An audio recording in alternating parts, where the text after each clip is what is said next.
Welcome to OzCast, the platform where we take a deep dive into the science and research behind the issues impacting Australian waterways. Each week, we team up with experts in their field to take a look below the surface. Okay, Jason Tanner, welcome to OzCast. I must admit it's an exciting one for me because, and I was only telling you off air, that in the last 2 or 3 years, I think seagrass is the buzzword.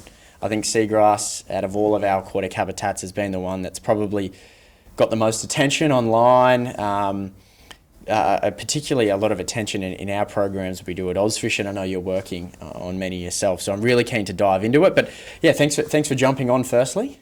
Yep, no problems. I'm glad to be here. Yeah, what else would you rather be doing than chatting like a bit of seagrass on a Wednesday morning? So look, we're going to dive into a range of topics today. I think we're going to touch on seagrass generally, the importance of it, a bit on the history if we can, but really around the restoration of seagrass in South Australian waters, something that you've kind of dove headfirst into, for a bad pun, in the last few years. Yes, well, we've been working on it for 20 years now. 20 years. A bit over now, so right. It's been a long process, but we're starting to get some good results. Yeah, fantastic. Okay, good. So, look, firstly, I think, we're in a different state. We usually record this in New South Wales, so to be able to come to South Australia is fantastic. My question to you would firstly be around the types of conditions that you have here in South Australian waters. I know different, let's call them waterways or bodies of water around Australia are prone to different conditions, and that can play a big part in the type of restoration methods, but also the issues that certain habitat face. So whether that be constant winds out of a certain direction, harsh storms in a certain month of the year, through to flooding and our estuaries kind of dumping a bunch of sediment out into the water, every few seasons. Can we start on the South Australian conditions? If I were to say to you, what's some typical seasons we see here, and you're out in the water a lot, what would you say? What would you explain them to be like? Well, I guess I'll start by saying that seagrasses in South Australia can be quite different in terms of where they're growing to what they are in other states and other countries. Usually you find seagrasses in very sheltered bodies of water, so estuaries, coastal lakes and that sort of thing. But here in South Australia, we've got them in particularly exposed conditions, growing up into shallow water in wave-swept environments. So that makes it, a lot more difficult for them to keep themselves rooted in, and makes it a lot more difficult to work with them as well. Right. So traditionally, they've got a bit of protection from a big bay, a headland, or maybe not a headland, but an estuary that and they're growing in there, but it's much more open. Much more open here. Yes. And what type of problems does that face for them? So obviously they're exposed to those conditions, and what does the wind, the waves, the current, what does it do to the seagrass? So obviously they're naturally growing in those conditions, so they're adapted to them. But what it means in particular here is that once you get a little bit of loss, that area can quickly expand out. So you get these, what we call blowouts in the seagrass, where you get a patch that may only be a few square metres is lost for some reason. Then you get the winter storms, and that patch will grow. So it's like a barren. The barren area will expand. Yep. Yeah. And why is that? Why would a small patch, let's just say 10 by 10 metres of barren seagrass, and then you've got a little bit around it, why would that area of barren expand? So basically, because when you're getting winter storm activity, you've got a lot of wave action, a lot of water movement. So it's basically just ripping chunks of seagrass out, and you end up with this sort of escarpment. So you've got bare sand, then the edge of the seagrass and your seagrass. Mm-hmm. And so that escarpment erodes away. Right. And so it's like a flow-on effect, nearly. Yeah. So is that to say that seagrass, and we'll get into the nitty-gritty about it and maybe different variations and species of it, but is it to say that if you have a bad season of seagrass in terms of storms, for example, it can be detrimental to a seagrass meadow, probably more so than other habitats? Yes, yeah. So I guess naturally you do get these blowouts, and they tend to recolonise at the same rate that they erode. So you get a blowout of this size, it just moves through the meadow. When you've got a nice healthy meadow, when you've got a stressed meadow from, say, nutrient inputs, turbidity and that sort of thing, as that blowout moves, recolonisation is slower than erosion, and it keeps getting bigger and bigger. Right. Interesting. So you talk about, I mean, the vulnerability of seagrass. You're referring to it as if there's different stages of vulnerability. So you might have a healthy meadow, and then a stressed meadow, and then I'm sure there's a various amount of kind of categories you give it. Let's chat through them. So is the best case scenario just what you referred to as a stable or healthy meadow? Is that just one that's, seems to be there for a long, long time? How do you kind of scale your categories? Yeah, so I guess a healthy meadow is one that can cope with disturbances. So it's resilient. Like a healthy person falls down, they get back up, keep going. Yeah. Might have a few scratches, no biggie. No problem. Someone who's frail and sick falls down and they can't get back up. They need some help. Yeah. They might have a broken hip or something like that. So. And what makes one more stable or more strong or sturdy than the other? Is it, to me, as a complete novice, I would be looking at things, how far the roots are down into the sand, for example, or different factors like that. So what are some factors that would take a really healthy meadow from an unstable one? So I guess the main issue we have is, there's two things. There's epiphyte growth due to nutrient inputs. So things like your wastewater treatment plants, industrial discharges and that sort of thing. They cause epiphytes to grow on the leaves, which starts to smother them. Seagrasses, obviously plants, they're relying on light for photosynthesis. They can't get that light. They effectively become malnourished. And the other one is turbidity, so suspended matter in the water column. Right. So, and again, when you've got agricultural catchments, lots of land clearing, any big rain events, you've got a lot of turbidity washes out into the system, and that again blocks light, and effectively your seagrasses start to become malnourished. And are they the two biggest issues you find with seagrass here in South Australian waters? Yes, yep. Absolutely. Right. So historically it's been, or at least off the Adelaide coast, has been nutrient enrichment. A lot of work has been done to address that over the last couple of decades. So the main problem now is probably the turbidity one. It's a lot more difficult to deal with. Right. So let's break both of them down for a little bit, right? So and you've spent a lot of time on this, obviously. So I'm hoping you can provide some insight into, kind of how, not just how it happens, but how we can prevent it. We'll get to that very shortly. So the first one you're talking about, you get a layer of something. Let's call it something, basically covering the leaves or the stems or whatever we've got of that particular seagrass, which smothers it to the point. And what's it smothering it from? What can't it do once you've got that layer on there? So the main thing is light. Light. Stopping it from getting the sunlight. Yep. So effectively it'd be, if you've got your veggie garden out in a nice sunny area, yep, and then put 90% shade cloth over it, yep, it's going to become a lot less productive. Yeah, and that layer that you're referring to, you mentioned it briefly. So what are the ways that layer can form? So you obviously sediment and things you mentioned, but what trends have we seen which have probably increased the amount of layer that we're getting in the last, say, 10 years, for example, or 20 years? Okay, so one of the key things is nutrient inputs. Mm-hmm. So as you get more nutrients, what you get is small, fast-growing algae that live on the surface of the seagrasses. They grow a lot faster, and they start to outcompete the seagrass effectively. Mm-hmm. And so they grow all over it and can smother it. And the second one is the turbidity. Not so much actually sitting on the seagrass itself, except for in very sheltered areas, because again, any water movement that gets washed off.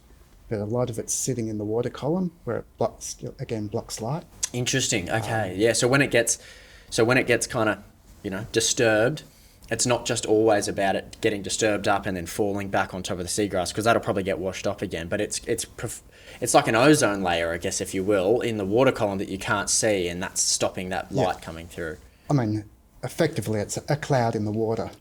Right. Yeah. And when you say a cloud in the water, and you're talking about, sediments and things like that, is it something as simple as like sand and mud, and obviously we can't see it, or is it microplastics, or is it obviously said your algae, or it's a range of different things that's forming that cloud? It's a range of different things, but here off the Adelaide coast, it is mostly mud, the clay and the silt and that sort of thing. Yep. So pretty much, if you look at the Murray River, nice dirty brown. Yep. You're lucky if you can see that far through the water. Yep. Versus a crystal clear ocean. Seagrasses are used to the crystal clear ocean, but after a big rainfall event, the areas where they are can look more like the Murray River. Right, of course. So would you say in the last 10 or 20 years, we're starting to see more of that sediment or more of that cloud in the water, if we're going to use that analogy, compared to, say, the 10 years before that? I don't think that's been increasing over the last couple of decades. Yeah. Or if it has been, it's only marginal. Mm-hmm. But it's been very difficult to try and get it to decrease. So dealing with nutrients, a lot of it comes from point source discharges, so wastewater treatment plants and that sort of thing. Yeah. You can invest money into a plant to treat that. SA Water are taking a lot of our wastewater now and diverting it for horticultural reuse. Yep. So it's not going into the ocean. Some of our major industrial polluters have either shut down or improved their methods, so they're releasing less nutrients. Right. But stormwater and rainfall runoff, it's much more diffuse.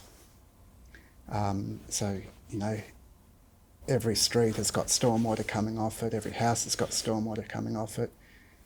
Every creek and river going into the system has got stormwater coming in. Yep. So would you say, the fact that we're starting to, there's more concrete, there's more hard surfaces, means there's, probably more chance of runoff, maybe even a lack of riparian veg and salt marsh and mangroves, which is trapping that sediment, which means more of it's ending up into the ocean.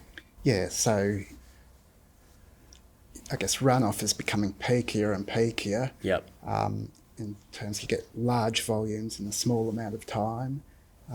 Used to drain through coastal wetlands and take a while to percolate out, and during that time all those sediments would fall out.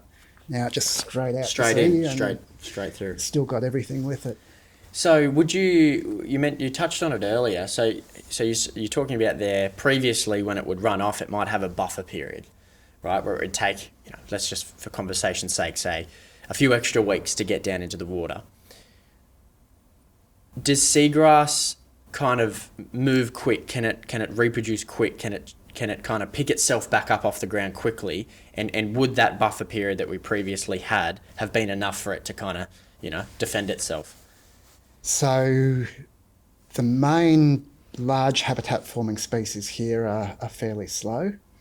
And what are they? So we've got Posidonia, also known as tapeweed or strapweed. So it's basically just long straps that does actually look somewhat like grass. Yep. And then the other one is amphibolus, also called wireweed here.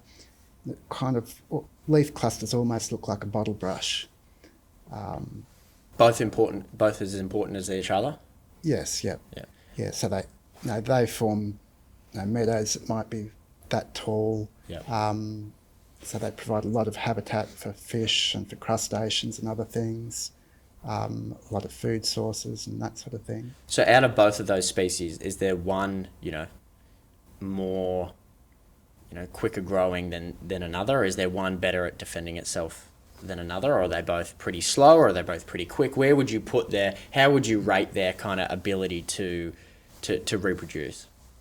So I think they both produce a lot of propagules, so seedlings and seeds, but those propagules have a very high mortality rate. So they're probably fairly similar. Amphibolus, at least here, has been more vulnerable to nutrient inputs, so probably a greater proportion of that has died off, but no, a fair amount of Posidonia has died off in shallow water as well. Yeah. No, You mentioned shallow water. Because sun is so important, is there a depth where seagrass can't grow anymore? yes, yeah. Yeah. So here off Adelaide, once you're getting to sort of about 12 metres, maybe 15 at the most, you're losing it. Some of the offshore islands, it can get down to 60 odd metres. Right. And I think in some really clear areas of the world, it's down to maybe 100 metres depth. So it just goes to show that if shallow water, let's say that 6 to 12 is kind of prime, or even shallower, 3 to 12, for example, a lot of that coincides with where some of our core wreck anglers are utilising our scuba divers, our swimmers, our inshore coastlines. So I guess when you say we've lost a lot, and we'll get to how much we've lost shortly, a lot of that has been in the area that we're probably utilising the most. Yes, yeah. Especially here off Adelaide, because we've got something a bit unusual in that we've been losing it from shallow water to deep. Most areas, because it's light sensitive and the deep water seagrasses are on their edge, that's where you lose it. But the hydrodynamics here in Adelaide, so the way the water movement is, it actually traps all that sediment right along the coast. And so that's where you get the really dirty water. Right. Interesting. So it's a bit of an anomaly here. So what is that hydrodynamic thing you're referring to? If you traditionally lose it from deep water in, but here you're losing it shallow out, that's unusual. Have you done much research around that? Certainly I haven't. I think the oceanographers have looked at it a bit. And I think one of the exacerbating things is that once seagrass started to be lost inshore, you got sediment erosion and you get this deeper channel effectively inshore, which helps to trap things in, but also just the way the wave action is coming on shore here, and the way the water's naturally moving, you just get this band sort of that moves up the coast rather than dispersing offshore. So it's nearly running parallel as opposed to perpendicular. Yeah. Yeah, okay, cool. So I remember, we haven't worked together, but you've participated on some of the projects we're doing at OzFish. And I remember one of the statements you made on a video we did a few years ago was around, the dislodgement of like Posidonia, what's the base of it called? Like the rhizome, is it? The rhizome or root system. Yeah, root system. So is that one of the issues that I thought seagrass face is basically that being dislodged due to the storms and the wind and the currents and things like that. And I know we have that problem, particularly where I'm from in Lake Macquarie. There's Operation Posidonia, which is a program going on there to try collect those rhizomes. And over in Western Australia, it's similar. Is that a problem here too? Yeah, so that's, effectively those blowouts I was talking about. Is right. So that's the rhizome getting dislodged, not just the leaf at the end, for example. If that rips off, that's not too much of a problem. Yeah, they naturally get shed probably on a greater than annual basis anyway. Sure. But once you lose that root system, that's when you actually lose the plant, and when you start to get problems with erosion. Right, so it's that root system which is important. So then how do seagrass meadows spread? There's two ways. One, they're much like your typical lawn, say kikuyu or cooch or whatever. So they send out runners from a parent plant and gradually grow that way.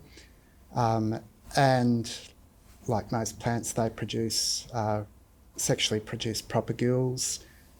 So fruits for the Posidonia, the strapweed, seedlings for the Amphibolus or wireweed, that disperse in the currents and can settle elsewhere. Right, and I think that's, we're going to get to the sandbags, is that going with the wind and the currents is kind of where you've honed in on and thought this is a real good opportunity to restore these. Yes. Interesting. So let's start there. So at the moment, if let's call it a little seed for now. I know it's probably not a seed, but for our listeners at home, a little seed gets dispersed. It's going with the wind and currents. It might be going parallel, making its way down a few beaches or whatnot with the current. At the moment, it's looking for an anchorage position, is it not? It's looking for something to dig into to then, basically turn into a rhizome. Is that correct? Yeah. Yeah, so I guess the two different genera have two different approaches. So the Posidonia just releases a fairly normal-looking seedling that settles down. It needs somewhere sheltered so that it can get its roots into the sediment before it gets washed away. The Amphibolus is a bit different. It releases a seedling, probably about 50 millimetres long, and it's got a little grappling hook at the base of it, much like a squid jig. Yeah. And that grappling hook has evolved or it looks like it's evolved to entangle in the exposed root of the Posidonia. So when you get those blowouts, you get the root matter is exposed, and this little seedling will get entangled in it and then start to grow and stabilise that escarpment. Right. So they're utilising the same methods. They've just got slightly different ways of doing it. Yep. So if there is nothing, particularly with more, so the way I see it is more sediment and the more issue we have with covering our seagrass with, algae and the growth that you were referring to earlier, and maybe more sand and mud being deposited on our inshore coastal areas. To me, that's just creating nearly more of a smooth surface, which isn't providing those natural anchorage points. Is that one of the problems that we're faced? So more the problem is that once you've lost the seagrass, the sediment becomes mobile. Mm-hmm. So for the Amphibolus, there's nothing for it to catch on to. For the Posidonia, the seedling settles, and next bit of a storm, it all gets turned over and buried. Right. And also, once you get those mobile sediments, you get little shrimps and worms and things living in the sediment, and you effectively get what look like volcanic craters forming because those, what we call in-fauna, are constantly turning the sediments over and again burying anything that actually settles there. Right. Cool. So then I'm really keen to, transition into how you've kind of, when the penny dropping moment was for you to kind of go, right, well, this is how they spread. I figured out, maybe not yourself, but you and your colleagues have gone, right, we can do something here. There's a different method that we can use. It probably hasn't been explored, which, we're going to touch on now. So when did the word seagrass and your work kind of kick off? You mentioned you've been working on this off air for 20 years. So run us back to that, the first early stages. Yeah, so we started off in 2002 when we had basically an international workshop here, getting a few experts from interstate and from overseas to sort of discuss how they went about their restoration activities and to try and get some ideas of what might work here. The team that were working on it then went out and started doing some traditional things, taking shoots from a healthy meadow and transplanting them, bringing some fruits back into the lab and growing seedlings and planting them out. And one of the things they were using when they were putting the transplants out is some Hessian mesh for stabilisation. So much like you see on a cutting on a roadside, they use Hessian mesh to try and stabilise that while they're getting the vegetation growing. They're using the same mesh to stabilise the seafloor. Now that didn't actually work very well because once you got waves it got ripped away, but one of the guys noticed these little seedlings actually entangling in that mesh. So that's where the original idea came from, that, hey, we could actually use Hessian to try and catch these seedlings and give them a place to establish. So it wasn't the matting system, it was more the material that you were using, that Hessian, which is, when you look at Hessian, and we've got some here today, it's, it looks like it's got little holes in it, it looks like the perfect anchor. Yeah, pick it up. So we've got a bag here. Yeah. So you can see, you're probably referring to when he saw the little seedling kind of entangled in this. Was it in those little holes and kind of in those interwoven areas where the fibres are meeting? Yeah, so this is a fairly rough surface, obviously. It's easy for something to snag onto. And so, yeah, he noticed that. Then we had a team went out and tried a whole different formats of hessian and similar things to see what worked best. And what we came up with was just basically simple hessian potato sack, 20 kilos of sand in that to anchor it down. It's very cost effective, very easy, and seemed to work better than anything else. Right. So let's break that down. So it wasn't. So you found out that there was a material that was perfect for this type of anchorage system. Then you obviously needed to get it to a certain location. So you're using boats. To get that out there. Before we get to kind of how that happens, how do you identify the types of areas where you should be dropping them? So to me, it could be a lot of fun just going out there willy-nilly and dropping the bags wherever you want. But I would only assume that, like we do with our shellfish robs in Moreton Bay or artificial reefs from some of the government agencies that use it, you're putting them in strategic locations. Is it the same with these? Yeah. So for our experimental work at very small scales, we chose to work right up next to the edge of the existing seagrass bed, preferably in patches that were surrounded by seagrass, and the assumption that they were going to be more protected, and we can sort of get our experimental techniques down pat. Then once we started looking at larger scale things, we looked at the whole metro coast and looked at a whole lot of spatial layers. So where seagrass had been lost, obviously, we wanted to target those areas. Looked at depth. So obviously the deeper you are, the less prone to wave action they'll be, which is a benefit. We looked at what was known about water movement, nutrient levels, light availability and that sort of thing.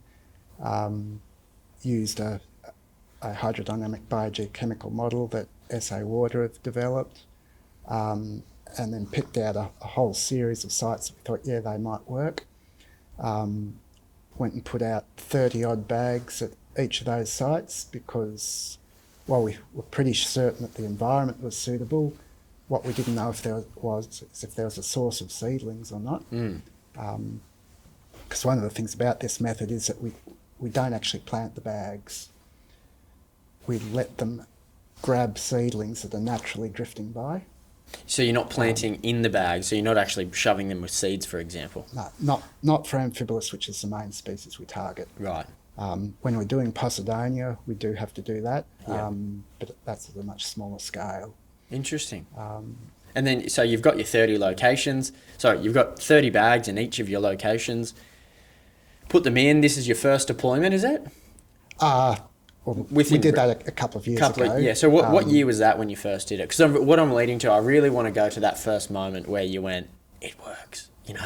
We did it. Okay, so that was probably, would have been 15 years ago that we started using bags at very small scales. Back then we didn't even know what month to put them out, so we're putting them out every 2 months. Still trying different configurations and filling them with different things because we didn't know if that had any influence. Well, what else other than sand would you use? Things like gravel mixtures, sand clay mixes. Rock even, like small pebbles and things like that? Yep, that. Putting in some chopped dried seagrasses and organic matter, if that had an influence. And effectively, didn't really matter what you put in. All the sand was doing is effectively holding the sandbag down. The sandbag, once it's laying flat, is maybe 10, 15 centimetres thick. It only takes a couple of months for the seedling to get its roots through that into the sediment underneath. Right. And the seedlings are relying on their own energy reserves for probably 6 months anyway. So, cool. So 15 years ago, you dropped it. I assume in any kind of project like this, there is a monitoring element to it. Run me through from when you first dropped your 30 bags in these locations, and you've come back, and it's a waiting game. I assume it was a few weeks or a month or so, and then you've gone back. Yeah, so we're putting them out every 2 months, and so monitoring what we had already put out each time we put a new set out. Because obviously for experimental purposes we're putting them down with divers. We wanted to go back to each individual bag and knew that that was bag A, that was bag B, that was bag C, so we could follow it over time. And so we're putting them out every 2 months, and quickly found that if we put them out in the right time of year, you get hundreds of seedlings onto a single bag. Wow. They'd just be absolutely carpeted, and I can show you a picture Yeah, later yeah. of one of these bags. So you had a diver go down, for example. I assume he took a GoPro or an underwater camera or something, or maybe not 15 years ago, to be honest. Some type of monitoring device, I assume. Mostly we were just counting by hand the number of seedlings. And were you confident that it would work? Oh, we knew it had a good chance of success. Yeah. What we weren't confident in, I guess, was whether it would last long term or not. And so particularly, originally 300 seedlings on a bag like that, great, this is fantastic. 6 months later we'd come back and there'd be 3. Right. And that was sort of, at the time, a little bit of a downer, and it's like, damn, that's not so good after all. But you've got to remember, 3 seedlings survive, they grow up and start spreading out, that bag is a success. So And that's only one all you bag. need is one seedling per bag for it to succeed. Even if you've lost 299 off the bag, if that one survives, it can start to form the nucleus of a new patch of seagrass. Why did they not survive? Do you know?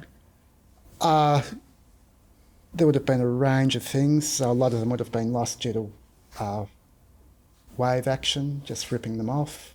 Like crabs and that sort of thing would rip them off. Eventually, that bag would start to biodegrade. So that was one of the important characteristics of choosing Hessian, is we wanted something that would eventually actually rot away and not sort of cause any pollution itself. And so it was often just the seedlings around the edge that would last a long time. Right. And if you think a bag that size, a natural meadow might have a stem density of, 20 or 30 stems. So obviously 300 is way too many for it to support anyway. Yeah, of course, it would get too crowded in there, yeah. So as with anything that releases lots of babies, most of those babies die. Sure. So the success rate is, say you had 300 on there, let's say you got 3, right? But of those 3, you're saying you'd be happy if only one of them stuck per bag. So if you're dropping, and then I guess the bigger you can scale the program out by way of bags, you can get a pretty good indication of, well, how many meadows you're kind of kickstarting, or, little colonies of seagrass you basically, and you can really measure the impact you're having. Yep, yeah. So if that was 15 years ago, what have you changed since then, so in the last 15 years, to better that technique, or it hasn't changed? So the basic technique is essentially still the same. I mean, as I said, we tried different types of sediment. We tried sort of a coarser weave mesh over the top, and found that none of that really made a difference. So we just went for effectively the cheapest way we could do it. You can buy these bags by the tens of thousands, send them to a commercial supplier to fill up, so we don't have to bother doing any of that, and we just get them in pallets of 50 or 60 bags, ready to throw straight over the side of the boat. I find it cool that you'd think someone from the outside looking in might go, okay, they get the bags, they bring each bag into the lab, they put it with a chemical and shove seagrass seedlings in there, and then they go deploy them. But you're really just dropping sand. Yeah, so we tried all those things. We got, some of the nanotechnology guys at Flinders University were looking at different coatings, and No, so this bag costs me just over $1. If you start coating it, it might be $100. Yeah. But that's a big jump. And yeah, so if you're only working with 10 bags, that's fine. But if you've lost thousands of hectares of seagrass, 10 bags is nothing. Nothing, of course. We need to work with tens of thousands, if not hundreds of thousands of bags. Yeah. And Right. obviously, if you can keep it at $1 per actual bag rather than 10 or 20 or 100, Yeah. that's a massive difference. And because you're working off the premise of one seedling kind of anchoring and working and blossoming from there per bag at $1 a bag, geez, the maths gets pretty easy for you. No statistician needed for you. Yeah. I mean, yeah, when I say $1 a bag, that's for the empty bag. Yeah. On the sea floor, it's probably $10 or $15 a bag. Really? Why does it jump so high? Just with the seed and getting someone to, put the sand in it? So, yeah, so delivered, we're paying almost $6 a bag filled and ready to deploy. Then we've got a large 25-metre vessel that we need to send out to put them out. So, very good. So what are you doing now by way of deployments? So we've just finished our winter deployment for this year, 50,000 bags over 10 hectares. Wow. Up just north of Adelaide. 10 hectares, 50,000 bags in winter only. Yep. And how many times are you doing that a year? So we only do it in winter because that's when the seedlings are available. Over summer, we'll add in some extra bags for the Posidonia because that's when they fruit. But because we have to actually plant those into the bags, that's much smaller scale. So we're going to do 2,500. And when you say planted, that kind of comes back to what I was saying, where you're quite literally inserting them in with a probe or something like that. Yep, we basically work a small hole in the bag, plant a seedling in, much the same way as you'd plant a seedling into your garden. Tease the bag back so it stays in, glue the seedling in. Much more laborious. Yeah, and then we can carefully drop it over the side of the boat. Whereas the amphibious ones, it's just So you get you nearly get a forklift happening on the other ones. Interesting. Okay, it's kind of a shame in some respect that the Posidonia requires that next level of, effort, work. Yes, It's 10 hectares of 50,000 bags compared to 2,500 bags. Well, I know what seagrass species I'd rather be. Yes, It's nearly like another program or another method could nearly be established for the Posidonia, knowing how far behind it is of the other one. Yeah. So, I mean, the focus of our last 15 years has really been the amphibious. Yeah. The Posidonia we've been playing around with, but not putting a real lot of effort into it. Although we're starting to ramp it up now to see, are there ways that we can reduce the time taken to do the Posidonia. Now, you've obviously worked closely. You're talking about a program that you're leading there, and then I guess for someone listening at home that might want to say, well, I want to be able to do this. I guess OzFish is one of those outlets where you can do this as part of the community, as a volunteer, So the same premise is supplied for the OzFish program, the Seeds for Snapper program, with the sandbags and the Hessian bags, and that's obviously come from your... Yeah, so I've been working closely with Seeds for Snapper here in Adelaide, and so they've adopted my techniques, and every year I'm going out and talking to the volunteers and giving them some background as to why we need to do this and how we're doing it, and making sure that, my research isn't just sitting on the shelf for me to use, it's actually being delivered into the community, so they can use it and maximise their chances of success as well. Yeah, excellent. And I mean, the more people doing it, the better, I guess. So I guess there's no difference because particularly with the amphibious, and you're not needing to use the little hole and the glue, community members can just go down there for an afternoon, fill some bags up, put them on a boat, maybe their boat. You could use your own boat for this type of thing. And it's particularly around that end of year time to get involved. Yeah, so I mean the Seeds for Snapper focus on the Posidonia because that's, I guess, more hands-on. Yep. The amphibious, as I said, we put out 50,000 bags. over a couple of months this year.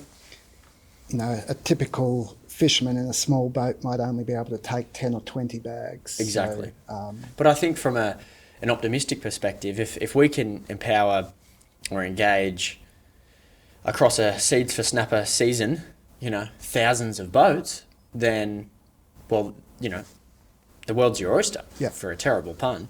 So, you know, I guess it'd be for anyone listening to this and kind of going, right, well, Jason's doing 25 in a drop, 25,000 in a drop, you know. Well, I think in maybe 5 or 10 years' time, there's nothing to say that, you know, the fishing community in this area could not be, you know, rivaling you there, which would be awesome. How cool would that be if you're doing, you know, tens of thousands, we got the community doing tens of thousands, and then you're starting to get those numbers up? Because I think you mentioned before, how many hectares have we lost, roughly, in South Australian waters? Well, we have documented over 6,000 hectares off the Adelaide coast. We know that there's a lot more that has probably been lost in deeper water that hasn't actually been documented. Right. Effectively because it was lost before we had the technology to document it. Yep. We've got areas in Spencer Gulf where we know that 10,000 hectares have been lost. Yep. And lots of other places where, you know, smaller areas have been lost. So, yeah, it is a large problem. And, you know, even if people every time they went out could take 10 bags, sure, drop them off at the start of their trip and then do their fishing. And it'd be cool to have like a bunch of them sitting at the boat ramp, for example, and you just grab one or two or however many you can, you know, fit in your boat, and every time you go out, just, you know, throw one over in a certain GPS kind of area or grid. That would be really cool to see. But I mean, I guess we're all working there. Hey, you mentioned before, look, you've done a lot of monitoring, and we were speaking about what you're doing 15 years ago. Have you gone back to a specific location where you've dropped bags and visibly seen difference in what it looks like? Yep, yeah. So we've got patches that actually look like natural, healthy seagrass meadows now. Off the back of your work? Yep. And I can show you some video if you like. Yeah, let's check it out. Jason's got his laptop here, and I'm keen to kind of see what a sandbag can do, for lack of a better word. I know Jason and his team have got boats and things out there, but to actually see it with a GoPro or underwater camera kind of puts it all into perspective. So we might show it on screen here in a second. Here you can see one of our patches of seagrass that we've restored. As you can see, it looks nice and dense. And that's amphibolus? And that's amphibolus. The other thing that we've got is that there's some Posidonia is now naturally starting to recolonise around it. So see this barren patch of sand here now? Is that what it looks like before? That's what it looked like before. Wow. And you can see all these craters and that are where the worms and the shrimps are actually disturbing it. Yep. So that's a healthy meadow. That's what I'd expect to, go catch a snapper or a King George whiting or something off. That's what an angler is looking for. And you're telling me that you kind of manufactured that off the back of dropping sandbags. Yeah. And you see here the Posidonia that's naturally recruited in. We haven't planted that. But if you look everywhere else out there where there's bare sand, there's none of that Posidonia growing. Fantastic. And obviously that's in a success story. You'd have areas where it didn't work, and then you take that back and go, okay, why? Yep. And have you had a case and you've figured out the reason why that didn't work and obviously not turned out like that? So obviously you've got to put it out at the right time of year. Yep. Which is? So for the amphibolus, it's basically starting about April through to July. Is the best time. Now that's when they're releasing their seedlings. Yep. If you put the bags out too early, two things happen. One is that they actually sink into the sediment. So if you put them out 6 months early, you go out and you won't be able to see them. Yep. They'll just be covered in sand. And that means there's nothing for the seedling to hook onto. Sure. And of course they'll start to rot away as well. Right. Bring that microphone into you nice and tight. Yeah, perfect. So that is how many cases of what we've just seen, is that an anomaly, what we've just seen, or is that quite common? So I've got, I think we had about 5 patches like that. Nice. Out of, probably 50 plus deployments. Yeah, that I've okay. monitored. Yep. But you've got to remember those 50 plus included ones that we put out at the wrong time Yeah, of year and you to show learn. that it was Yeah, the yeah, wrong yeah. time of year.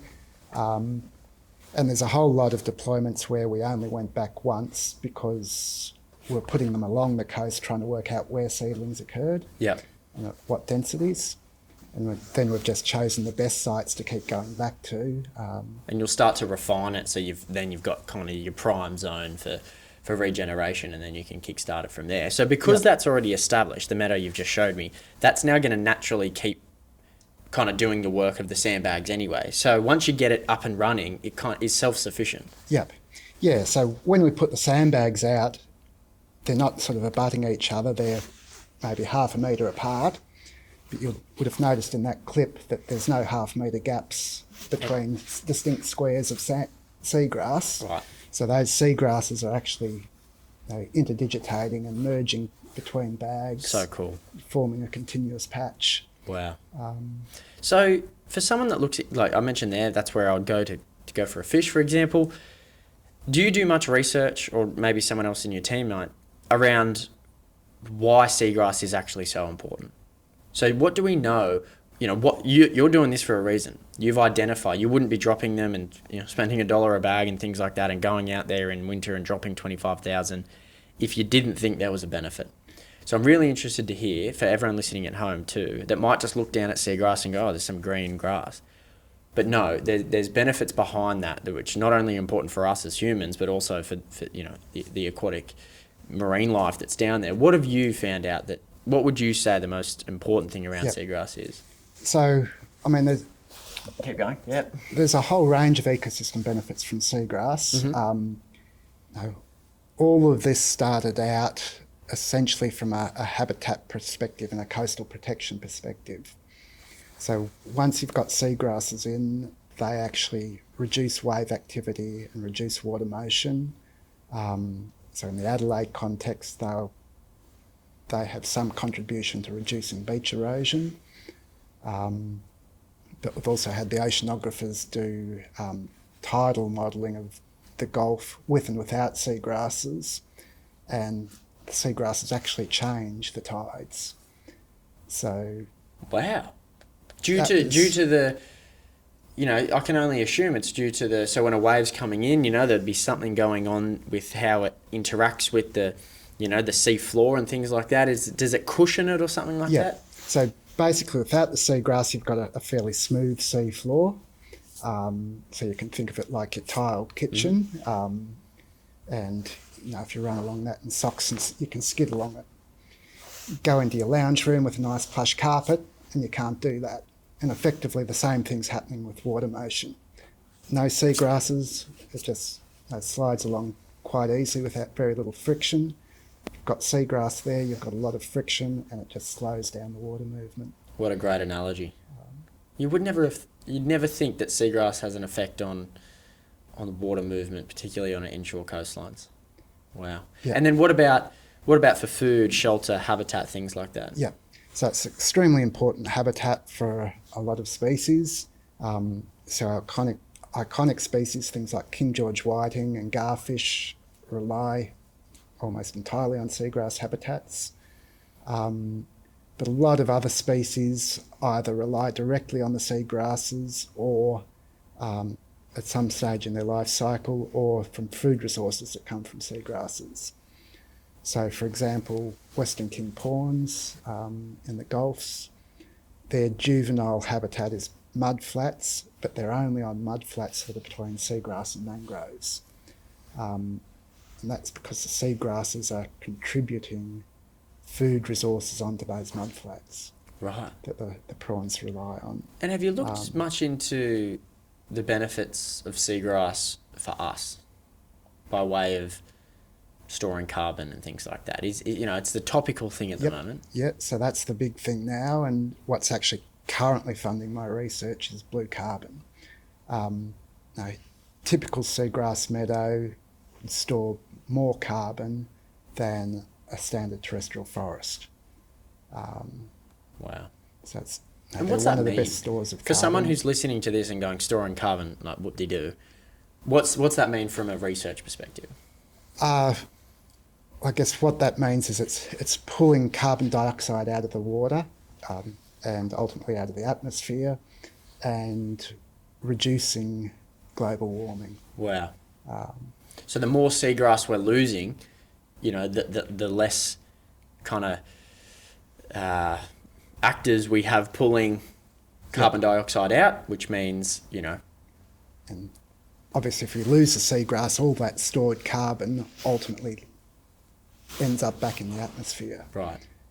So not only are we losing its ability to draw carbon dioxide out, but it's pumping it back in if we lose it. And you're saying it's bigger than per I guess square meter. Seagrass is more effective at that than a rainforest. Yeah. Probably not something that mainstream media have caught onto. I mean, that's your big complex seagrasses. You've obviously got a lot of smaller seagrasses that aren't as effective. Yeah. Interesting, and that's the big driver behind what you're doing at the moment. So whilst it's very important for our fish and our marine environments and things like that, it's also really important for us because and someone's recognised that and that's why you're doing what you're doing. Yep, yeah. Wow. I think that's the cool part. I think drawing a connection between doing restoration work for fish can be, not as appealing for someone who doesn't fish. They go, well, I don't care about King George whiting and I never catch them. But when you start to say, hang on, it's not just the fish, it's actually benefiting your species too as humans, then they right. And there's also the coastal protection aspect. Of course. So if you lose seagrasses, you get a lot of erosion, end up having to build seawalls to protect coastal properties and that sort of thing. So in South Australia, the classic case is probably Beachport. They've lost 90 to 95% of their seagrass. That's completely changed the coastline and caused erosion problems down there. Wow. So if I say to you, you've been working on this for 20 years, you've obviously noticed a change to do something about it and you can see the benefits. Are you optimistic about the future in terms of seagrass restoration in South Australia? Yeah, I think we're on the right track. We've obviously got my technique. I've managed to bring the cost of restoration down to probably 10% of what it was before we started using this technique. Now it's not applicable everywhere, but where it is applicable, that's great. Mm-hmm. We've also had a lot of work by SA Water and other government agencies reducing nutrient inputs, so in deeper water we're getting natural recolonisation as well. So things are looking up for the seagrasses. Mm-hmm. There's still problems that we need to work out how to deal with. So those turbidity issues we're still grappling with. We know how to stop turbidity getting into the system. The only problem is we'd have to bulldoze most of Adelaide and restore it to wetlands. And I don't think that's going to happen. So that's the hot topic at the moment for you, is how to address the turbidity issues, which is causing problems in the first place. Well, I think, that's the next thing we've really got to start looking at. Isn't it funny that you say, we have to bulldoze Adelaide and turn it into wetlands? It probably once was, 200 plus years ago. I've always loved the conversation around we're starting to undo a lot of the work that we've done over the last 200 years. So, it probably was wetlands. We've turned it into concrete slabs and buildings and cafes and restaurants, and now we're starting to realise that we need to go back to what it was because of the issues we're starting to face, as we've done in the Murray-Darling Basin with desnagging, as we've done with, the building roads for all our salt marshes and the up along the east coast of Australia. It's a funny conversation that we're starting to realise. I think it's a really pivotal point in the restoration world, not just seagrass, but everything, that we're starting to go, right, yeah, we nearly need to reverse what we've done. Well, the mindset always used to be that, you just clear anything that wasn't useful to people directly and turn it into something useful. And now we're realising that, well, actually there was a whole lot of benefits we were getting from what it was. Yep. And we've lost them. So, do you ever try to imagine what the Adelaide coastline might have looked like 250 years ago? In terms of seagrass specifically? Yeah, well, we know even 100 years ago or less, you could wade out off the Adelaide coast and reach seagrass. Now it's seagrass line is about 7 to 8 metres water depth. Which is how far off? So that can be a kilometre or so offshore. Wow. So if you look at it from a bird's eye view perspective, that kilometre from the beach out is nearly just barren. Yep. Wow. And you know, you go back to when we first colonised this country, you'd be able to just touch it straight from the beach, which is probably a really vital zone or area for a lot of our core wreck species too. Scary to think. Yep. Scary to think what we've done. Look, I'm happy to leave it there. I think that's a fantastic chat. I didn't realise so much goes into a simple sandbag and a Hessian sack, essentially. So I appreciate you diving into that. It's so cool to see the evolution of that from 15 years ago to rocks and pebbles, to putting organic matter and material in there, to going, nope, sand is it, dropping it in, realising, hey, we've got 300, oh, man, we've only got one, but hey, that's still a success, through to now dropping 25,000 in a single deployment and upwards of 50,000 in a season. It's really cool, and then that comes through to hopefully a bit of motivation and a kick for our community, our volunteers who want to be a part of this. They can't necessarily work, on the program that you're working on, but there are community programs out there like Seeds for Snapper where you can go get your hands dirty quite literally and participate. And hey, if there's anything to get from this, it's the more sandbags we have out there, the better. And you can only do so much, but the community can get dirty and kind of do their part, which is awesome. So thanks so much for your time.